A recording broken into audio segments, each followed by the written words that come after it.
Ah, ate, ba't po kayo nagsisiga? Maraming kalat kasi. Pinawalisan namin para mabawasan yung kalat. Kasi ang dami, sobrang daming kalat. Alam niyo po ba yung pagsisiga, tawag dito? Yung uso niya harmful sa Ozone layer. ozone layer po natin. Oo, alam namin bawal kaso lang wala naman kaming sakong dala. Kisa naman ang pakalat-kalat dyan. Sino gano'n? Ngayon lang naman to wala namang ano. Ano po sa next time po kasi yung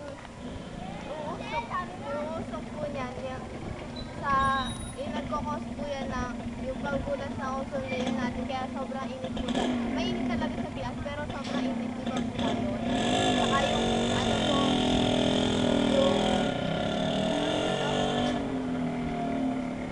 sa climate change po yan yung kaya next time po sana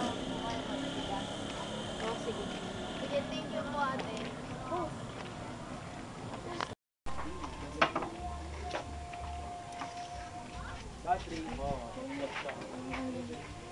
Kuya, excuse me, pwede yung interview? Ano yun? Uy, wag ka para po sa science project namin. Nataas na po. Wow! Sa Ganon. Yung paninigarilyo.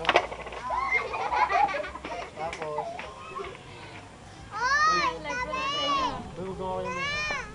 tatanong ko lang, ba't po kayo nangyayari?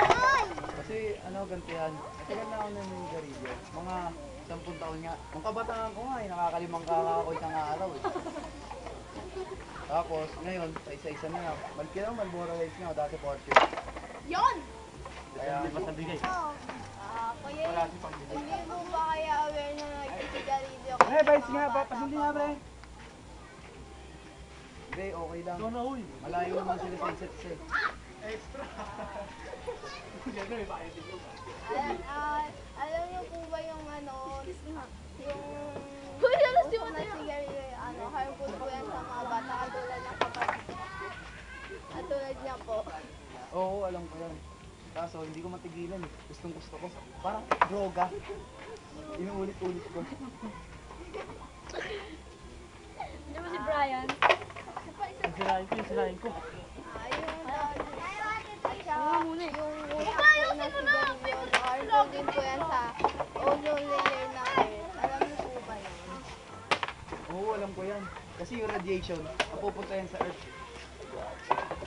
Alam niyo po ba bakit po hindi niyo pa rin pinitigilan yung paninigarilyo? Nasa public pa po kayo. Ay, alam ko, bawal to eh. Pag publikong lugar. Kaya, titigilan ko na. Sige po, thank you.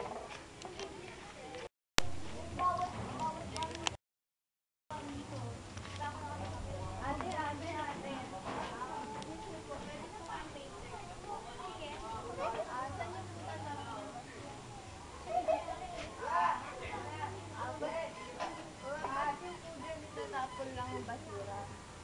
Wala kaming basurahan dito eh.